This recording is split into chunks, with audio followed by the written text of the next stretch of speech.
L'espace est la nouvelle frontière allègrement franchie par les suites de blockbusters sur smartphone. Sorti à peu de choses près en même temps que Angry Birds Space, Flight Control Rocket est la suite du génialissime Flight Control. Si vous ne connaissez pas ce dernier, c'est que vous le faites exprès. Sorti sur PC, Mac, DSiWare, WiiWare, Sony Entertainment Network et tous les smartphones et autres tablettes tactiles existants, la simulation d'atterrissage d'avion n'a pas vraiment fait dans la demi-mesure. Aujourd'hui, votre doigt ne fera plus atterrir des avions sur plusieurs pistes, mais des vaisseaux spatiaux sur un vaisseau mère avec des docking bays de plusieurs couleurs.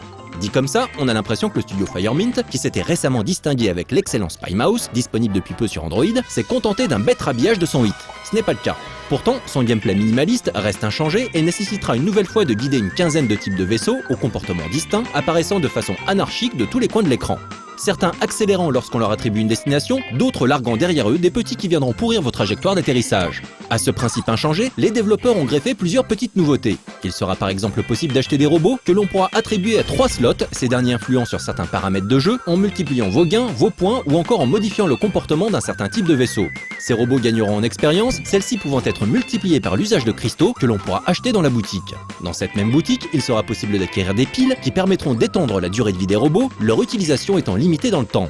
On notera aussi la présence de 3 modes de jeu différents, le tutoriel, le mode Odyssée et le mode infini. Si ce dernier correspond au mode rapide classique, le mode Odyssée, lui, vous propose de survivre à plusieurs vagues de vaisseaux avec la possibilité de reprendre la partie à l'étape où vous vous étiez arrêté. Sachant que dans ce mode, le multiplicateur de points est bloqué à 5, mais ne repose plus sur l'atterrissage continu de vaisseaux de même couleur. Désormais, une collision ne vous sera plus fatale, un minimum de 3 vies en forme de cœur vous étant attribué au début de chaque partie. Mais ce qui séduit d'emblée avec Flight Control Rocket, outre sa finition exemplaire, c'est la qualité de sa direction artistique. Très rétro, mais pas dans le sens pixel art du terme, l'habillage du jeu propose une esthétique douce et colorée, très cartoon dans l'âme, avec un thème musical diaboliquement entraînant. Téléchargeable pour moins d'€1, ce jeu édité par EA Mobile, le géant américain ayant racheté le studio Firemint en 2011, pêche un peu par sa propension à pousser le joueur à dépenser plus pour progresser plus vite. Ceci dit, rien ne vous oblige à céder, même si la tentation est grande par moment. Acquérir les différents robots du jeu demandera donc beaucoup de temps pour tous ceux qui ne craquent pas dans la boutique et votre progression sera volontairement ralentie du fait de la nécessité d'acheter des piles pour pouvoir enchaîner les parties en maximisant vos gains. Optimisé pour l'iPad, Flight Control Rocket tire également parti de l'écran Retina de l'iPad 3 et reste une valeur sûre des plateformes iOS.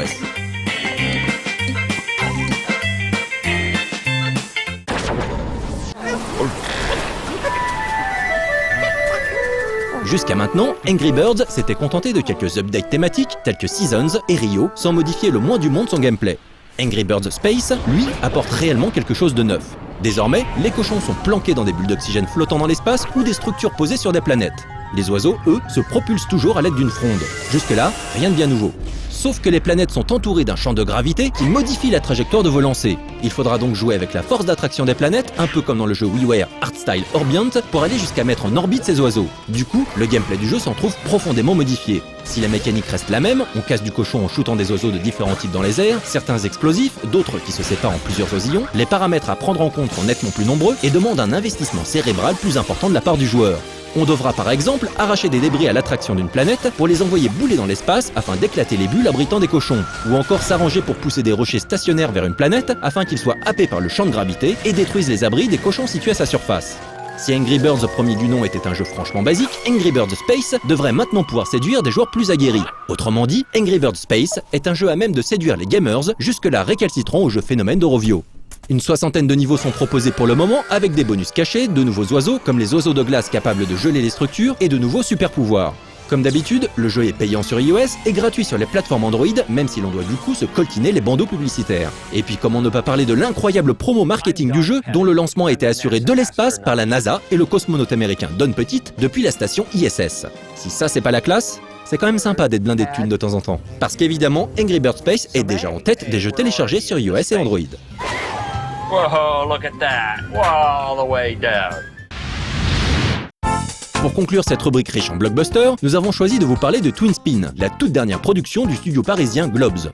Si leur nom ne vous est pas inconnu, c'est normal. On leur doit en effet les compiles de minigames Globulos, jouables sur le net, mais également sur DSiWare et les plateformes iOS. Twin Spin se présente quant à lui comme un one-button game où l'on peut mouvoir deux petits smileys reliés par un fil que l'on déplace l'un après l'autre en tapotant l'écran. En fonction de l'endroit et la vitesse à laquelle vous tapotez, vous pourrez marcher en ondulant du smiley, mais aussi courir ou glisser. Les 72 niveaux du jeu permettront également des interactions particulières à base de rebonds et de propulseurs, entre autres. À la fois jeu d'arcade bête comme chou et puzzle game intelligemment conçu, Twin Spin est une une belle réussite. Il convient de préciser qu'il est néanmoins réservé aux iPhone, iPod Touch et iPad tournant sous iOS 5, une mise à jour prévoyant de l'optimiser pour les tablettes Apple, y compris la dernière en date.